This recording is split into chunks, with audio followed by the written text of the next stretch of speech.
মিমিকে হেনস্থার অভিযোগ, গ্রেপ্তার বনগাঁর জ্যোতিষী তনয়। মিথ্যা অভিযোগে গ্রেপ্তার, অভিযোগে সরব স্থানীয়রা। পাল্টা গ্রেপ্তারের সময় পুলিশের কাজে বাধা দেওয়ার অভিযোগ। অভিনেত্রী মিমি চক্রবর্তীর করা অভিযোগের 3 দিন পর অভিযুক্ত তনয় শাস্ত্রীকে গ্রেপ্তার করল বনগাঁ থানার পুলিশ। শুক্রবার তাকে বাড়ি থেকে গ্রেপ্তার করে থানায় নিয়ে যাওয়ার সময় এলাকায় তীব্র উত্তেজনা ছড়ায়। পুলিশ সূত্রে জানা গেছে, গত রবিবার বনগাঁ নয়াগোপালগঞ্জে যুবক সংঘের পরিচালনায় একটি বাৎসরিক অনুষ্ঠান অনুষ্ঠিত হয়। সেই অনুষ্ঠানে অতিথি হিসাবে উপস্থিত ছিলেন অভিনেত্রী মিমি চক্রবর্তী।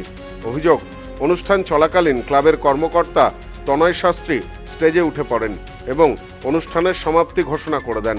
পাশাপাশি মিমিকে স্টেজ থেকে নেমে যেতে বলেন বলে অভিযোগ ওঠে। এই ঘটনায় অপমানিত বোধ করেন অভিনেত্রী। অনুষ্ঠান শেষে তিনি বনগাঁ থানায় ইমেল মারফত লিখিত অভিযোগ দায়ের করেন। অভিযোগের ভিত্তিতে তদন্ত শুরু করে পুলিশ। 3 দিন পর শুক্রবার তনয় শাস্ত্রীর বাড়িতে পৌঁছায় বনগাঁ থানার পুলিশ। তাকে আটক করে থানায় নিয়ে যাওয়ার চেষ্টা করা হলে স্থানীয় কিছু মানুষ ও তার অনুগামীরা পুলিশের কাজে বাধা দেন বলে অভিযোগ। পুলিশের উপস্থিতি ঘিরে এলাকায় ব্যাপক উত্তেজনার সৃষ্টি হয়। এলাকার এক মহিলা বলেন, মিমি চক্রবর্তী যে অভিযোগ তনয় শাস্ত্রীর বিরুদ্ধে করেছেন তা সম্পূর্ণ মিথ্যা। এই অনুষ্ঠানের জন্য মিমি চক্রবর্তী 3.5 লক্ষ টাকা নিয়েছেন। উনি সেই টাকা তাহলে ফেরত দিক। ব্যক্তিগতভাবে আক্রমণ করা হয়েছে তনয়দাকে, আমাদের তনয়দা।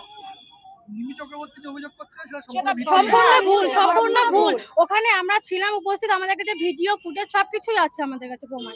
ঠিক আছে, মিমি চক্রবর্তী যে অভিযোগ দাদার নামে করেছে সম্পূর্ণ ভুল। কেন করেছে?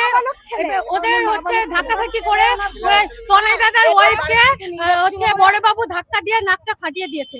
বড় বাবু ওনার ওয়াইফকে নাক ফাটিয়ে দিয়েছে। এবার ধাক্কাধাক্কি মেরে ওনার ছেলেকে গাড়িতে টেনে তুলে নিয়ে গেছে। আর তখন ওই যে ছিল সামনে তাদেরকে সব ধরে ধরে গাড়িতে তুলে নিয়ে গেছে। অপর এক মহিলার অভিযোগ, মিমি চক্রবর্তী 10:30টায় আসবার কথা থাকলেও তিনি 11:15টায় অনুষ্ঠানের স্থলে আসেন। আর অনুষ্ঠানের অনুমতি ছিল 12টা পর্যন্ত। এই অবস্থায় তনয়দা হাতজোর করে অনুষ্ঠান শেষ করার কথা বলেন। কোনো অসম্মান করা হয়নি তাকে। বাজেভাবে ব্যবহার করেছে, ধাক্কা দিয়ে ফেলে দিয়েছে, সংবর্ধনা দিতে দেয়নি। মানে প্রচন্ড ড্রিঙ্ক করা ছিল সেই মহিলা ইসাগুলো, বডিগার্ড গুলো ওনার পাশেই যেতে দিচ্ছে না। অনুষ্ঠান তো এখন সেই 12টা অবধি, সেখান থেকে পারমিশন নেওয়া হয়েছিল। সেখানে ওনারা আসার কথা ছিল 10:30, সেখানে উনি এসছে 12:15 নাগাদ। সেখানে দাদা হাত জোর করে বলেছে যে এখানে মিমি চক্রবর্তীর অনুষ্ঠান এখানে শেষ করা হলো। ওনাকে কোনো অসম্মান করা হয়নি, ওনারে সংবর্ধনাও দিতে দেয়নি। আর ওনার যে বডিগার্ডটা ছিল প্রচন্ড পরিমাণে ড্রিঙ্ক করা ছিল, মেয়ে ছেলেদের গায়ে হাতও দিয়েছে, ধাক্কা দিয়ে ফেলে দিয়েছে। না, আমরা জানাইনি। এদিন তনয় শাস্ত্রীকে গ্রেপ্তারের পর পুলিশ বনগাঁ থানায় নিয়ে আসে। এরপর এলাকার মানুষেরা বনগাঁ থানার সামনে জড়ো হয়। সেখানে দাঁড়িয়ে অপর এক মহিলা বলেন, আমরা মহিলারা অর্থ জমিয়ে এবং তনয়দার সহযোগিতায় প্রতি বছর সরস্বতী পুজোতে একটি অনুষ্ঠান করি এলাকায়। মিমি চক্রবর্তী যে অভিযোগ তুলছেন তা সম্পূর্ণ ভুল। আমাদের কাছে মোবাইলে সেই ভিডিও তোলা আছে।